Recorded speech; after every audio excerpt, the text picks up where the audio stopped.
في كل مشكلة ما بينكم بيحاول دايما يطلعك ان انت الغلطانة حتى لو انت مش غلطانة.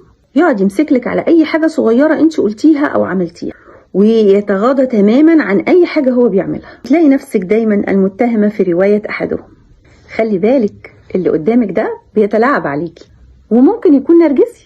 في البداية الشخص النرجسي مش بيبان عليه اي مشكلة، بل بالعكس ده بيكون شخص مثالي تماما، بيغرقك حب واهتمام وكرم ورعاية. لكن مع الوقت بتلاحظي بعض الحاجات اللي كانت ما بين السطور وانتي مش واخدة بالك، زي مثلا انه بيخليكي تشكي في نفسك، بيقلب عليكي دايما المشكلة، يعني يغلطك حتى لو هو الغلطان، لكن يخليكي تحسي انك انت اللي غلطتي. محتاج اهتمام طول الوقت. قدام كده هو مش بيقدم اي اهتمام، يهلك فجأة ويرجع كأن ما كانش في حاجة حصلت، يقلل من حاجات انت بتعمليها او يقلل من شكلك او من تصرفاتك، ولو زعلتي يقولك ايه ده انت حساسة قوي.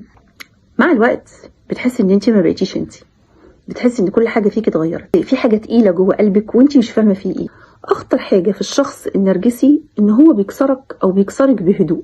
تابعي الفيديوهات اللي جاية علشان هعرفك علامات تانية اعمق للشخص النرجسي، اوعي تتجاهليها.